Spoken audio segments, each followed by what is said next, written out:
Joe Pugh for Pep Talk UK. I'm joined by legendary now boxing trainer Mark Tibbs at the Origin Gym, Raynham, the home of Raynham Boxing. How are you, mate? Lovely, thanks, Joe. And Pugh, how do you spell that? P-U-G-H. Wow.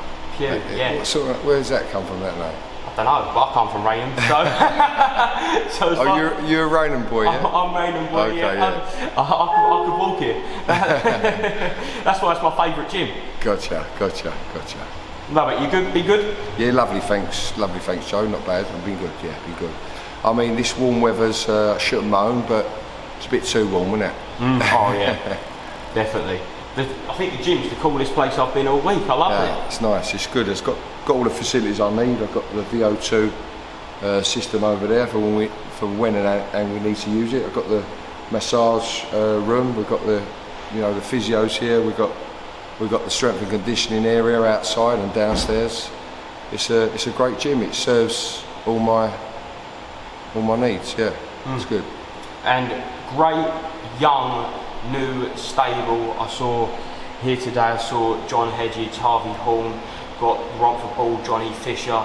Spoke to them all today.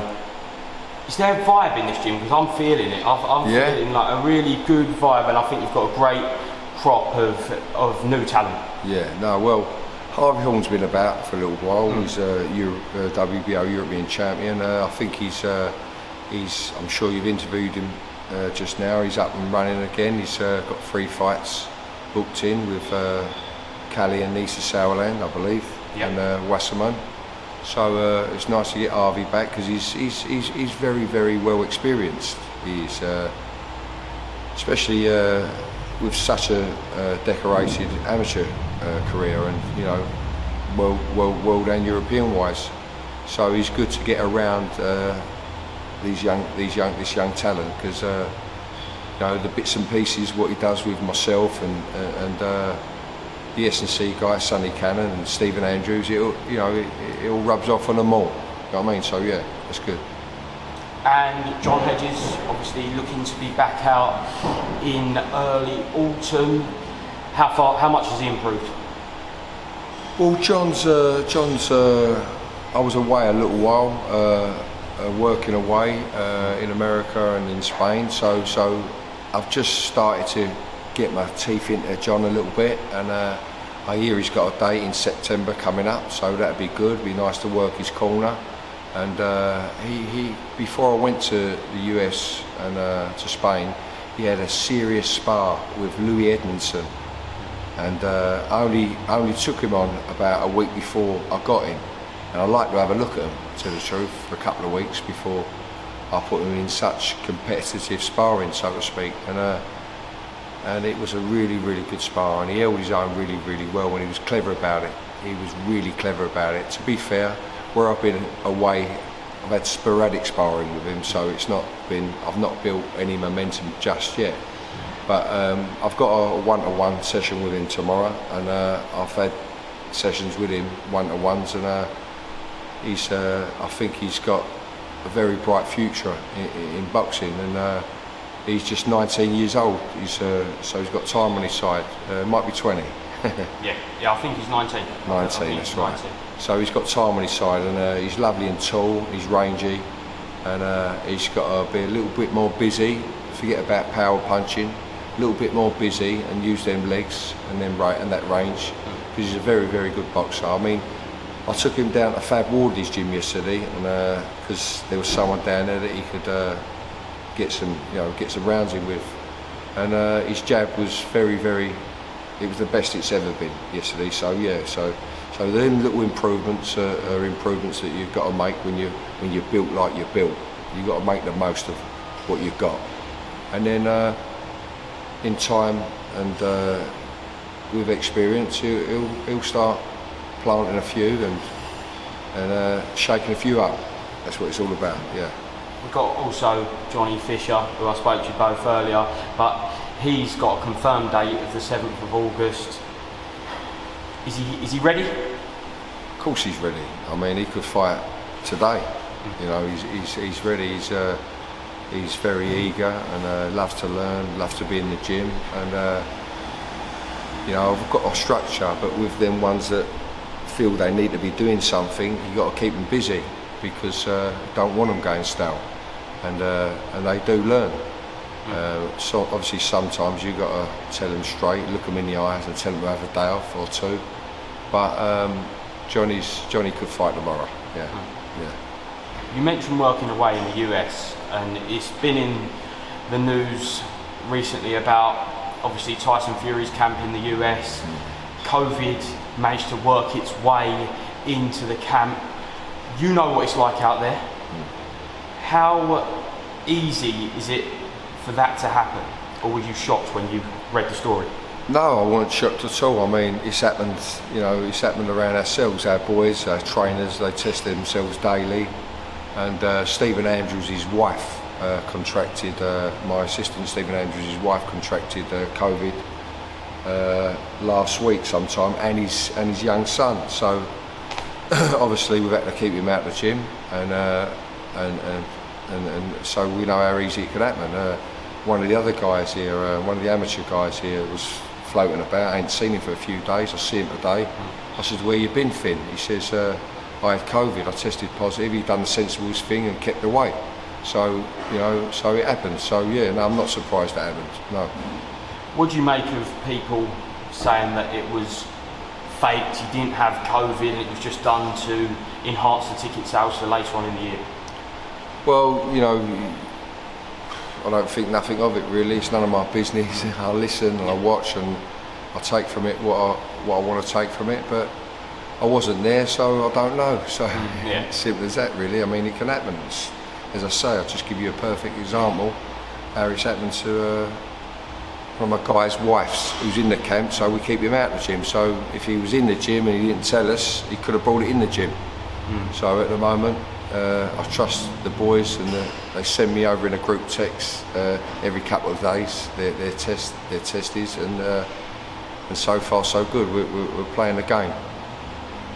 Last time we interviewed you on the channel, Mark, we was looking forward to the potential fight of Anthony Joshua and Tyson Fury, and then it's come out obviously this week about the postponement of that fight. We're now getting AJ Usyk, and then Dillian Whyte's come out and said that Tyson Fury has messed up the heavyweight division after everything's transpired. Being in the business for so long yourself, do you think that Tyson Fury has kind of messed up or paused the heavyweight division?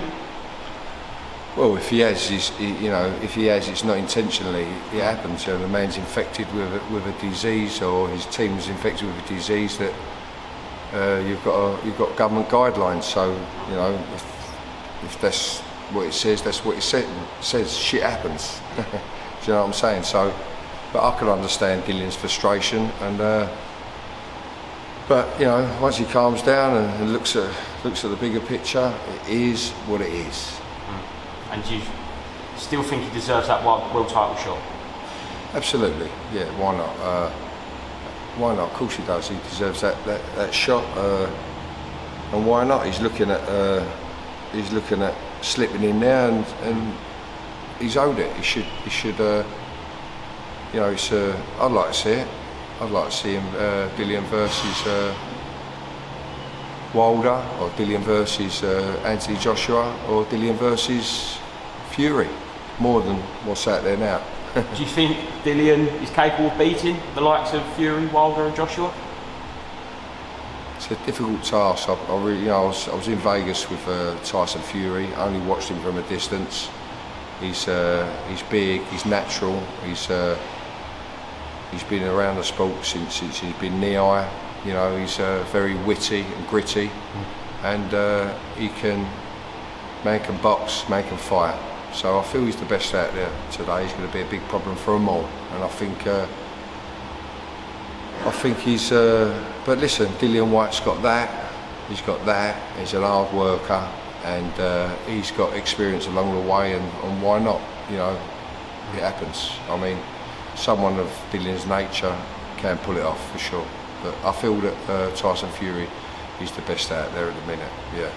Obviously, we're gutted that we didn't get a massive boxing event this Saturday with Fury Wilder 3. I think kind of as boxing fans ourselves, we're due a big event, and probably the last big event was a fight you was involved in, Canelo, Billy Joe. Looking back on that now, do you look back on it with joy because of just the event, or is it bittersweet? What does bittersweet mean? Remind me. Like, on the fence, what does that mean? No, you're pleased that you was involved in such a big fight, an event of that magnitude. It's just a shame that things worked out the way they did in the fight, and obviously Billy Joe in the end got pulled out. It was a job. It was a job, and it was a job on a massive scale, and I was very blessed and grateful that I went through that. And I met the people I've met, and I met the people I've met on that journey and during that process, as in the training camps. And America was great. Met some good people for the future who I'm in contact today, even through my boxing business. So no, it was an elevation in my own career itself. So yeah, of course it was a blessing. Yeah, it was good. And how good is Canelo? He's a phenomenal, consummate professional, and he's carried himself right the way through his career since he was 17 years old. So you know, when you work at your craft like someone like Canelo, you get the results, and you get the results that you're due. He's paid his dues. You get me? So yeah, I'm not surprised that Canelo's a good fighter. He's a multi-weight world champion, and there's not a lot of people out there at the minute that I can see beating him. But you know, there is a style, but it don't only take styles, it takes frame of minds, and it takes stubbornness and winnability in your art to get over that hurdle and out hustle that ball that's in front of you with slickness and skill. Definitely, 100%. And it's been a couple of weeks now since Billy Joe gave that interview. Whether he was unsure whether he was going to carry on boxing.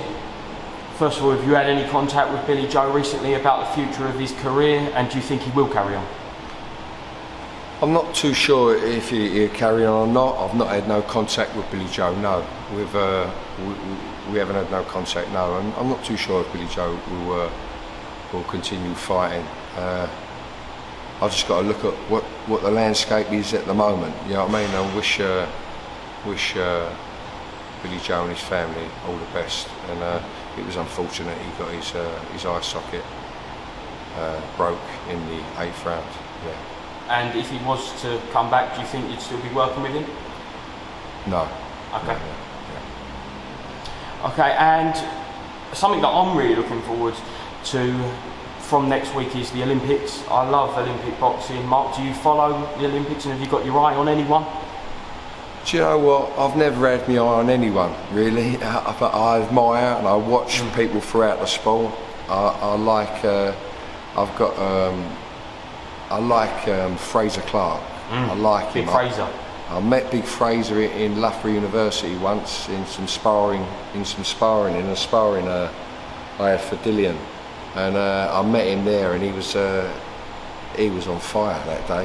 I'm glad he never come back on the Friday, to tell the truth. We was only a couple of weeks away from fighting at the O2 on a pay-per-view event, and we didn't need no accidents. So you know what I'm saying there? Yeah. He was great. I wish him all the very, very best. I think he's a lovely personality. He can fight, man can fight, and I only saw him that once, to tell the truth. But looking forward to him, and Caroline Dubois. Looking forward to her.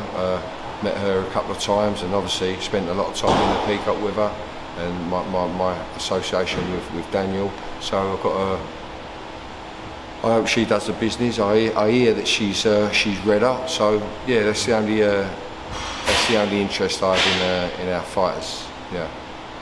And last time we spoke about your brief sessions with Daniel Dubois. Since then, He's had his comeback fight against Dean. What did you make of his performance under Shane McGuigan? It was a very, very good performance. No, it was. I was pleased for him because he needed that win, and no, I was pleased for him. He was done a good job that night. Glad he's back up on his feet. Yeah. 100%. Mark, thank you very much for letting me come down the gym today. I thoroughly enjoyed it. Thank you for your time. And is there anything else you'd like to add? No. I want to have a workout myself, have some food, and you have a great day, Joe. It's good to see you, and look forward to see you again. Certainly. Thank you very much, Mark. Good man, mate.